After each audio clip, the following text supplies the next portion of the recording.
Hello, and welcome to the Cash News Podcast. Informative conversations about all things currency and cash. We'll share insights on the issues affecting the world of cash today, like cash security, payments technology, and the cash supply chain. Your hosts, Tom Meehan and Sean Ferrari, hope to inform industry professionals and support better cash security and management by sharing the latest information on trends, strategies, and technology. This is the Cash News Podcast. Now, here's Tom and Sean. Hello, everybody. Welcome to another episode of the Cash News Podcast. We're back. Sean. We are back. Hello, everybody. Today is thanks for joining us. Polo Day. We're wearing polos. The orange here. But we're not. I think we're gonna do kind of a random one, right, Sean? We're just gonna talk about what's going on. There is a lot going on. Yeah, we'll talk about what's going on. I think, as you said, they tie together. I think some of the themes we're talking about. I mean, we'll talk a little more about inflation because that's what we're dealing with right now, and then some new surveys that have come out on use of cash, which all kind of ties together. You know, the economy and payments and how they're being used and what have you. So, I think it's good. Yeah, definitely. I do think we're going to have some common themes for a while just because what's going on, right? I mean, I don't think we can get around that. So inflation, so we're taping, I don't know when you're going to hear this, but what is it? It's the 11th, February 11th. Yeah. May 11th. We're in May. May 11th. So May 11th. So this morning, actually the news went out and one of the things, Sean, I thought was funny is I was sitting this morning, I was on a call, call it 9 o'clock, somewhere around then. And I got all these breaking news alerts on my phone. And this is what I love about social media and modern media. And all four breaking news alerts were different. 3 of them were similar in nature. One, what the narrative was completely different. And so much like I always say, when you read the news, right? Pay attention to what it says, do a little bit of research. And 3 of the 4 kind of had the same prowess of that, hey, while the inflation's still pretty high, it seems to have eased in April, around 8.3 versus the 8.5, and that still at a high in the last X amount of years. I think it's 40-year high still, but that it seems to be easing, whatever that means, right? We still don't know what the long term is. And then one other news publication said that it's indication that prices may peak. And then another one, the headline was, inflation continues to be at a 40-year high. They leave out the ease. So it's kind of the typical media piece. But I mean, we talked about this a couple times. We're gonna send an article out. I mean, what are your thoughts? What are you hearing? What does the wizard say about inflation, my friends? Yeah, no, I mean, I think it is interesting, and despite the different headlines that you saw, I think they're all probably somewhat accurate. I think some folks are thinking that it has indeed peaked. I'm not really sure what the indications are of that, other than people kind of thinking like, well, it can't go much higher, but it can. So I don't know. I mean, it is scary. I know personally going to fill up gas tanks now is a painful experience. It's like, oh my God. I don't know that I didn't know that the numbers went that high in terms of how much I'm putting in this gas tank right now. But I think,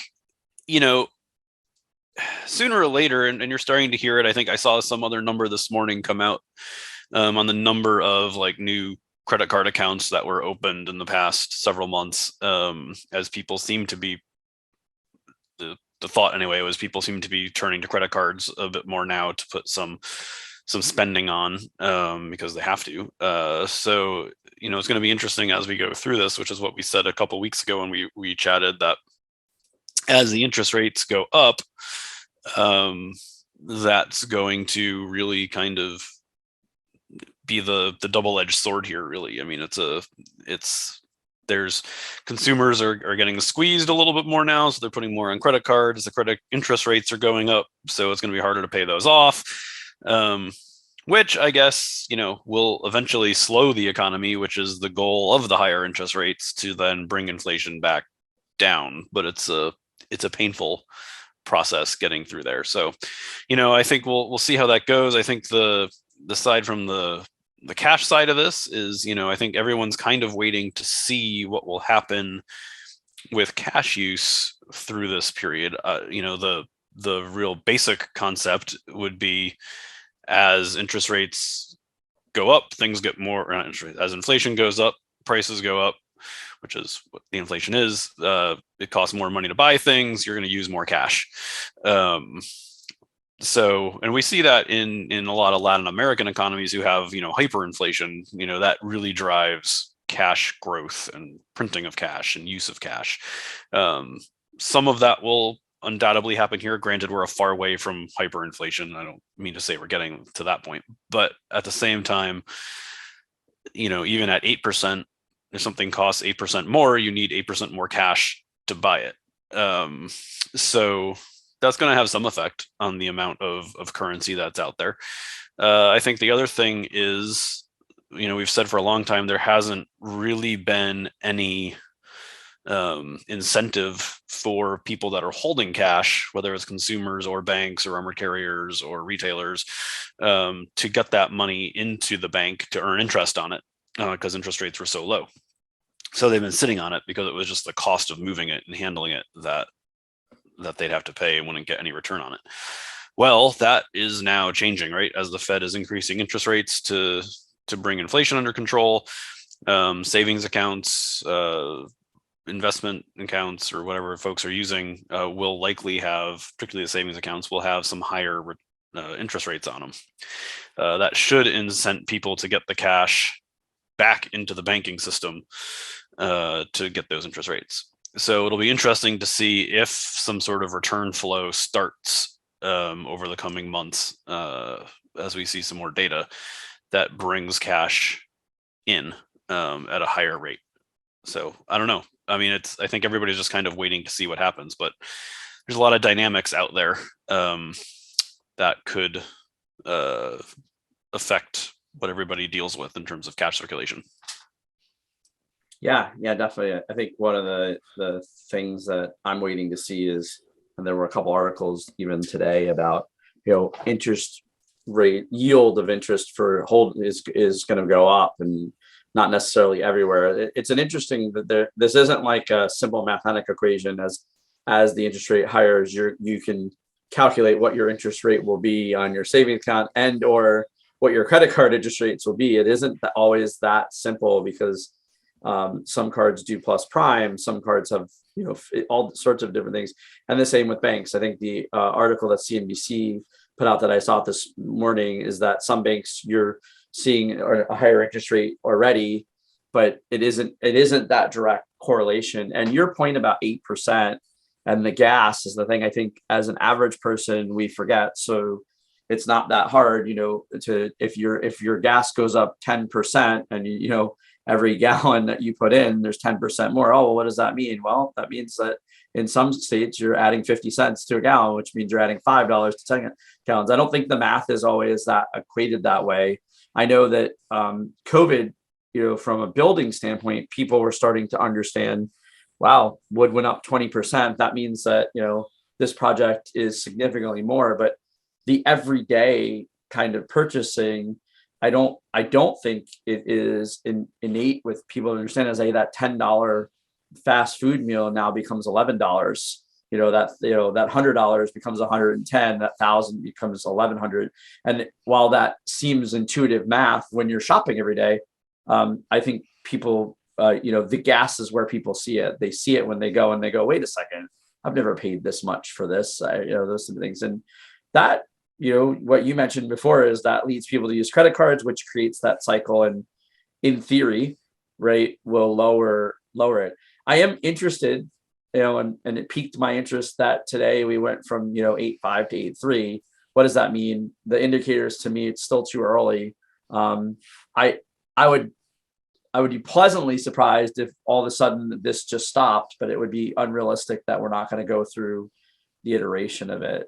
And so spending, I want to talk a little about consumer, because we talk about consumer trends, and I actually did talk about this a couple different times in a couple different places, but when everybody's earnings came out, and I say, that with a kind of a grain of saw that a couple of weeks ago when all the earnings came out. A lot of people released earnings the first week of February. Some people did the week prior, but like there was headlines all over that Amazon, for the first time, in many years, I think since 2015, missed a quarter. But there was a whole bunch of underlining things there that really, when you peeled it back, weren't talked about, or you had to really read it, the article. One of them was, it was almost a direct match of Amazon's loss with an investment they made in the electric car company.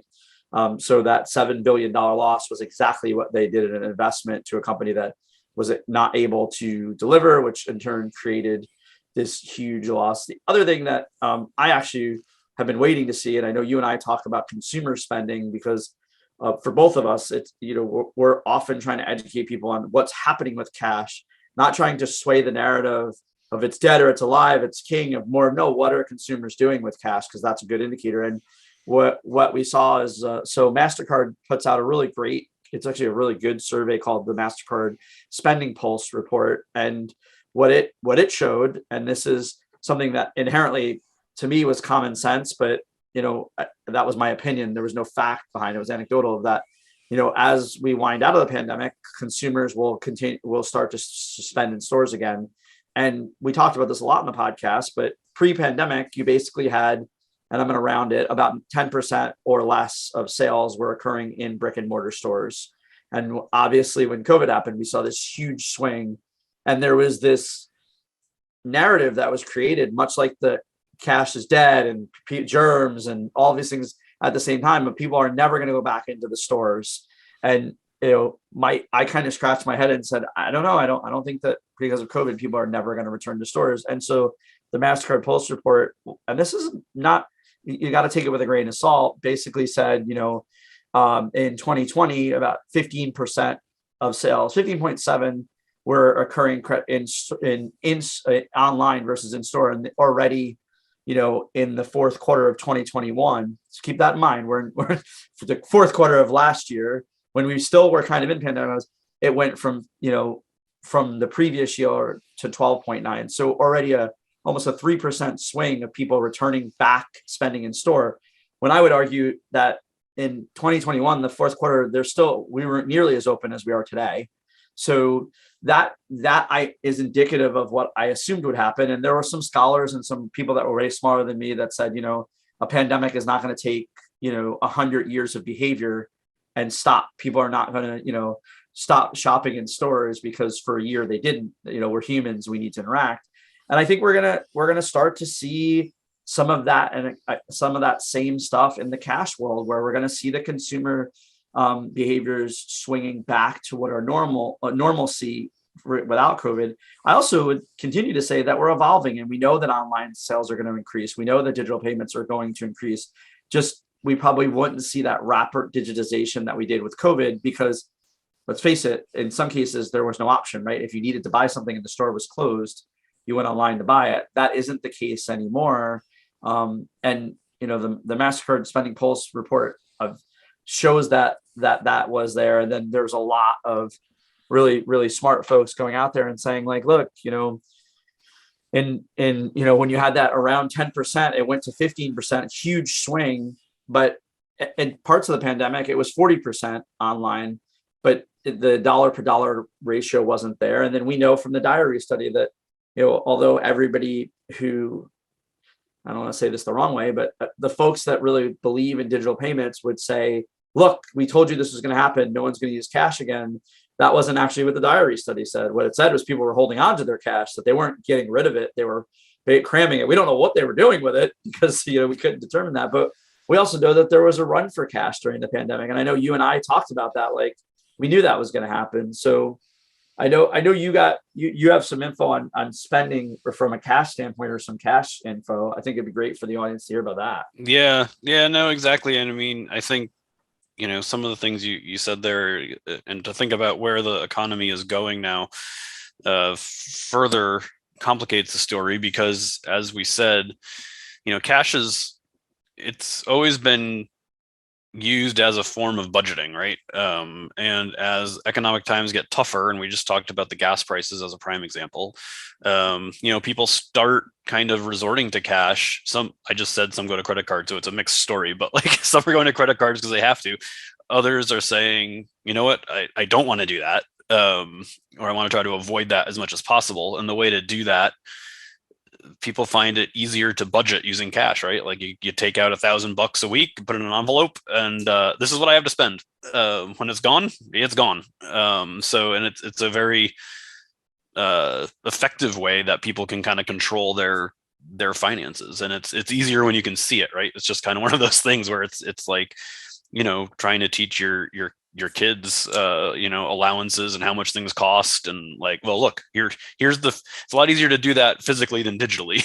In terms of here's how much you have to spend. When it's gone, that's it. So I mean, there's that, which could very well be taking a more prominent role as people struggle with the higher prices. I think the other thing that kind of favors cash too going in the coming times is people are looking for ways to spend less now, right? Again, using the gas as an example. And that's one of those clear cases where in industries where it's just flat out marked on electronic billboards on the side of the road, right? Like cash price is 20 cents cheaper than a credit card price. And while I think before that, some people obviously paid cash because of that. But I think it's going to be even more now, right? When you're talking gas prices as high as they are, and you're like, oh, well, I can save 20 cents by just paying cash for this. You very well might do that. And we might see that trend in other places in the economy too. I don't know that it will. I mean, there always were some others that kind of more, I don't know, side deals you could work out, but it might be more and more prolific around the economy as people start saying, well, how can I save 3% on this transaction? Well, give me cash, and you can. So we'll see how it goes. I mean, there's a lot of competing factors that drive it in both directions, but in terms of some of the more recent data that's come out, and this again it just came out from the Federal Reserve Bank of San Francisco for the Diary of Consumer Payment Choice. This data was from the survey that it just came out. I just got it yesterday. And the survey was conducted back in October of 2021. So again, it's a little bit dated based on the current economic conditions. So that's, a big caveat here with everything. But some of the interesting things, and it goes just to what Tom was saying, was, I kind of put the headline as there's been a rebound from when the cash was at a certain level of use. The pandemic depressed that pretty significantly, and then it's bouncing back. It's not all the way back before to pre-pandemic levels in terms of cash use, and as Tom was saying, I don't know that it will ever come all the way back, but it is coming back up from the low. So just a couple of highlights here from it. I'll read this one statement and then give you a couple facts. So basically, the headline was, in contrast, so here we go. The share of payments made in cash dropped sharply from 2019 to 2020, which is what we said going into the pandemic, and then increased slightly in 2021. So it was kind of on its way back, implying that cash use hit its lowest point in the first pandemic year. In contrast to cash use, consumers' cash holdings, so the amount they were actually holding, remained elevated in 2021 when compared to 2019 and the prior years, indicating that consumers continued to demand cash in the uncertain environment of the pandemic's second year. So that holding number, the amount that they held, remained quite elevated. So some of the actual stats, the average number of cash payments in October 2021 increased from 6 to 7 payments per month. So that's some of that rebound, and accounted for 20% of all payments. So again, it's kind of, that's up from 19% in 2020 and down from 26% in 2019. So again, it's kind of that, holding right around that 20% of all payments are in cash. So that cliff that everybody was thinking was going to happen isn't really there. It's holding in that 20% area, and it's up a little bit.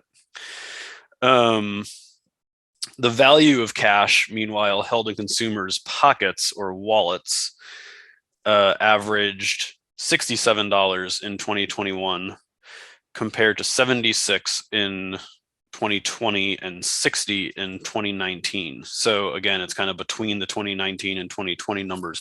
And that's the amount held in the pocket or purse, like ready to make a purchase. They then have a separate stat for store of value, basically.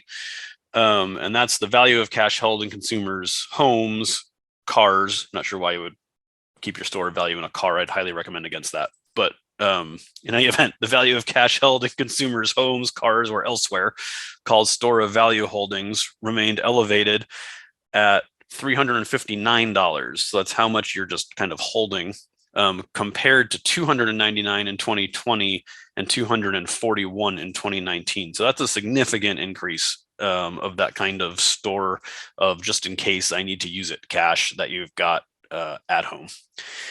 So, in their kind of summary statement is basically results show that the pandemic has shifted consumer payments, yet with this shift, a substantial proportion of the population continued to use cash for 1 in 5 everyday purchases. And then we look forward to future research to help us understand the long-term impact of COVID-19 pandemic on consumer payment behavior. So, I think, again, no surprise there, but sometimes it's nice when the actual data matches the story you've been saying. And I think this is one of those cases where it pretty much makes sense. So that's some data to support maybe what we've been saying for the past year. I don't know. Yeah, no, I think there's a couple of points. The one point is, we on the podcast, we always try to simplify things, and like your example of, the envelope full of money for budgeting, and then also it wasn't an oxymoron. Like what your example, that's a perfect example. If you don't have that $1,000 to spend in a week, 2 weeks, whatever it is, depending on what your budget looks like, if you don't have that cash, you turn to credit card, which creates the cycle, which drives spending away. If you don't have cash and your interest rates on your cards are really high, then the idea is you're not going to spend, right? But the flip side of where we're at today is that if you need to go to work and your gas tank literally costs $20 more to fill or $18 more to fill. I think my wife's tank yesterday was $72 to fill, and we don't drive big cars. Yes, she has an SUV, but it's not a monster SUV. It's a mom SUV. And I have a regular little car, and my car is $55 to fill. And the difference of $38.55 is real. If you fill it twice a week, it's simple math. At the end of the month, you're spending $320 more in gas. And that's a real number. And for some people, it's impossible, to spend $320 in cash more. So I think that really does show a lot. And then also to your point, Sean, about the study is, you made the statement at the beginning. We're not suggesting it'll ever go back to the way it was before, but there's certainly the cash is still realistically what people is safe and hold on to. It's tangible for them. And we know this is factual, right? We know that during economic downturns, people get nervous and they hoard their cash. And a lot of times they pull it out of banks, even though that is somewhat irrational sometimes, because FDIC is going to protect you and up to $250,000. And usually during a major issue that increases because they don't want people to make a rash to the bank. But we know we have enough data to support that every time there's been a recession, people go hoard their money. They get it out of the bank because they're afraid, or they don't touch it. It becomes real important. That safety net, that safety net increases. So I think we're going to see some things happen in the next 3 to 6 months. I hope, from an economic standpoint and from from the global economy standpoint, with everything that's going on with the pandemic being in, I would guess it's 5th phase of whatever that means at this point, because now we're in this weird kind of quasi like what to do state. I still think that we have a rough couple of months, which could be even a rough couple of years ahead of us. So I think this is a very important time to pay attention to your money, regardless of how much you have. And to your point earlier, like this is the time when hopefully we see what should have happened probably earlier, but the pandemic threw this off, is that people will stop spending. This is it is, and I was speaking to someone about this generality of there isn't a history book that we can read. We can talk about Paul Volcker and the 70s and 80s, but there was no pandemic. Okay, well, we can talk about the late 60s when there was a pandemic and an election at the same time, but the war was over at that point. So you have all of these things occurring at once, which creates a storm that we've never really dealt with. So some of the inflation we're seeing is a result of COVID, but is it a result of COVID anymore, or is the supply chain disruption, is the supply chain disruption really always been there and COVID has exacerbated it? Because as a manufacturer, the supply chain has been challenging for many years. We've always been able to really manage it. But like the port in Long Beach has been going on strike for as long as I've been involved. Like every year you have an issue there. So adding COVID exacerbated that. Every year during a certain time of year, containers are sparse. So we are in this new kind of realm of what is going to happen. And then when you add the war in the Ukraine, I think it's, in the past, and I don't mean this, it's outside of World War II, the other conflicts were not necessarily in regions that were, extremely developed, or they were, even the Middle East, very oil rich, right? But in the Ukraine and Russia, a lot of wheat, a lot of exports. Russia was a huge exporter. I think the global economy probably knew that. I think the US economy, because I don't know that we were as in tune to the fact that, 70% of, Germany's petroleum came from Russia. 80% of the wheat from the world came from that region. And then things like neon gas, which most people don't know about, because you wouldn't need to know about it, but it's a gas that's used in PC board production. So when you're making any board today, you need this gas, and this gas, 85% of it was produced in the Ukraine, which means every single thing with that little green PCB board in your in anything electronic is affected by it. So there are all these things when you add them in that are amplifying what everything, at least I've read, is sometimes you had two things going on, but we have, literally, if you really look at it, we have all of the things occurring at once. And then this is where it's very different than in the past. We have 11.5 million open jobs in the US. And this really interesting quasi, okay, people are spending money, people are paying people more. So, the inflation curve today might be different. We might see that this was an adjustment, and that, it might actually stop here. Like some of that peak, that consumer peak, that comment, and I can't remember which news, maybe it was USA Today, said this could be the price peak. We might be in a position where we were just in a market adjustment because of everything that occurred, and the inflation stops, which, will stink for a little while, but then everything will adjust. So I don't think our intention was ever to be about inflation and politics, geopolitical politics and economics, but I think it relates perfectly to consumer trends and payments. Yeah, no, it does. And I think my big hesitation on the whole things are turning is that, and I know we've talked about gas prices a lot, but they're up so much. It's not 8%, it's 50%, maybe not 50, 30, I don't know, a lot, 30% at least, from where they were a couple months ago. And I don't think we've given that enough time, unless those come down.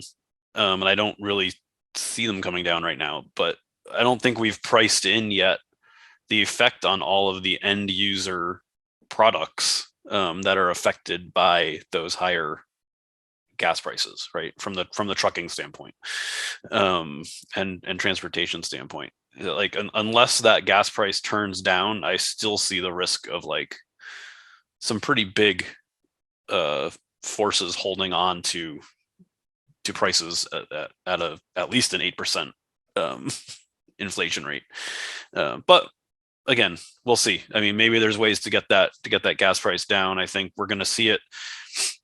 We'll see it this summer with summer travel. I think. Airlines are starting to build in those gas price increases, and they are massive when it comes to ticket price. So I think that's going to be a challenge for a lot of. I know people that have had to usually go on their Florida vacation in the summer or whatever, and ticket prices are like twice what they normally are, and they're like, yeah, no, we're not doing that. And then driving starts to be questionable, right? In terms of, well, I could drive somewhere for $150 before, and now it's going to cost me $500 to. I mean, it's an impact. And I think that's why people notice it most with gas, because it's usually such a predictable piece of your budget, right? It's like, oh, I go fill my car up and it costs $30. And I do that every week and it costs about $30. And now all of a sudden it costs $70. And you're like, what the hell is happening?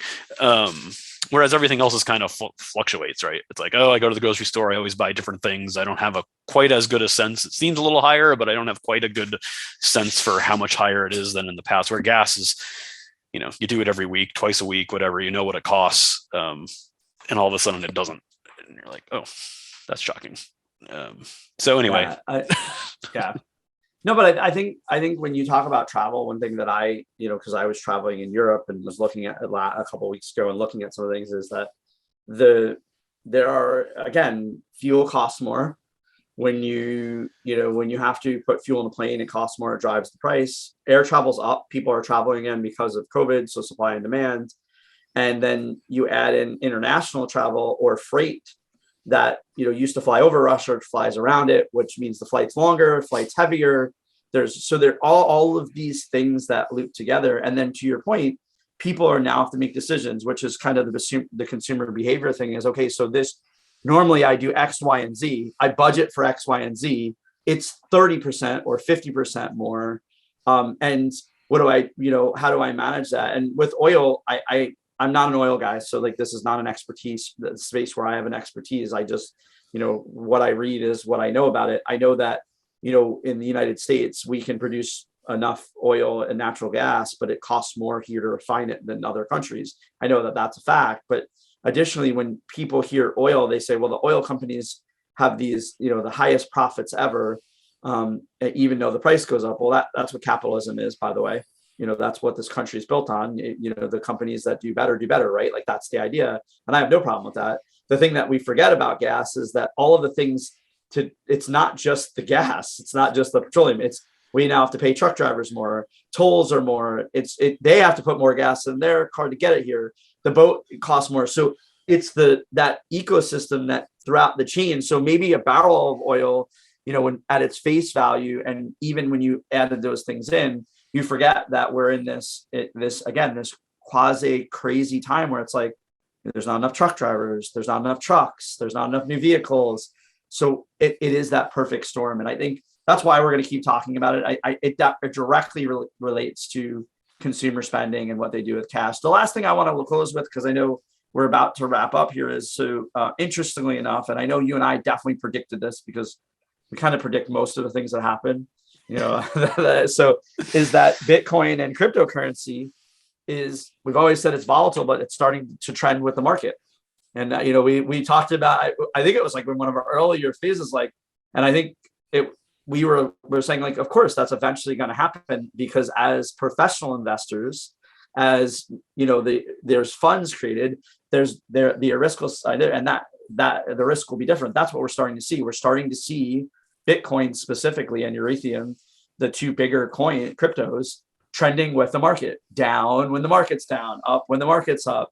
What does that mean? That just means that people are paying attention to it the same way they're paying attention to the market. Someone asked me what my thought was, and I said, I'm not really the best financial expert, but I said, I kind of think it's common sense, right? People that are concerned are watching all the other conditions, and it's mimicking. Why? Because people are spending less, they're shifting, all of those things. I obviously follow the stock market, and I'll tell you that right now is not the fun. It has not been the most fun in the tech sector, because that's where I usually am, and it stinks because I'm not I'm not Warren Buffett. My trades actually matter at a very granular to me, but the market is volatile. Now, what I would say is I can't wait. I can't wait for things to peak or fall out, because that's when you can invest, but it's too volatile right now. And Bitcoin, you and I talked about this. I missed that bandwagon. We both said, like, we watched it, but like the whole thing with Bitcoin is I do have some Bitcoin. but not enough. And I still think it's ultra volatile. I love the fact that we still see these underdeveloped countries talking about it, but I continually go back to, I read a story and I don't remember, it might have been El Salvador, or it was definitely a Central or South American country, where they were like talking about how they were doubling down on the country's investment, and like they invested another $2 million. And all I would say is, when a country is doubling down and investing $2 million, that it again doesn't equate to a modern developed country, because you will never ever, at least as far as I know, reading the Wall Street Journal, that the U.S. government did anything with $2 million. Like, it just, you were talking about trillions of dollars in the U.S. government usually, or that's kind of the caveat of that. But it's in the news, and I think it's an interesting pattern. Like I actually kind of shook my head when I was driving yesterday on the radio, and like, Bitcoin is down to under $34,000, and I'm just like, holy crap! Like, I literally remember talking to people about how like this funny money was not a good idea, and if I just took $200 out of my pocket and put it in it years ago. But I believe, again, Bitcoin and crypto, there's a part of the equation here. I just am not sure what it is yet. And I think, just like when people say cash is dead, I think it's foolish when people say, cryptocurrency is never going to happen, it's not real. Like, no, it's happening. Yeah, no, I mean, it's part of stuff. I mean, as we've said, I mean, it's you can always use it in the random place to make a purchase, but that's not what it is. I mean, it's really an investment, as you say. Treat it as an investment. It'll go up, it'll go down. If you want to ride the risk roller coaster associated with it, there's the key. If you have the appetite for it, go for it. If you can afford it and have the appetite for it, go for it. Just be diverse in your portfolio. With that, I mean, I know I have to run. I know you have to run. Thanks for listening to us. We're on every platform. We say it all the time. Like, subscribe.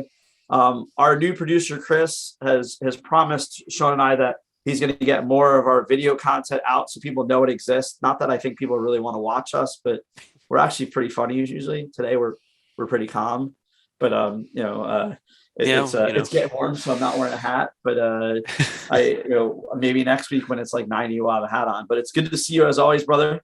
Yeah, likewise. Any final words? No, just everybody, stay safe, have a good week, and we will chat again with each other and with everyone else soon. Maybe we'll even be out and about somewhere. I don't know. We'll figure it out. Yeah, you might see us somewhere. Remember, Sean and Tom, that discount code works for just about everything. That's right. You just walk up to any door and say it. See what happens. See ya. Thanks for listening to the Cash News Podcast. We hope you found this episode insightful. Don't forget to like and review us on iTunes, Spotify, Stitcher, or wherever you listen to your podcasts. Follow us on LinkedIn and Twitter, and be sure to visit us at thecashnews.com to stay up to date with the latest on the world of cash. Thanks again for listening to the Cash News Podcast.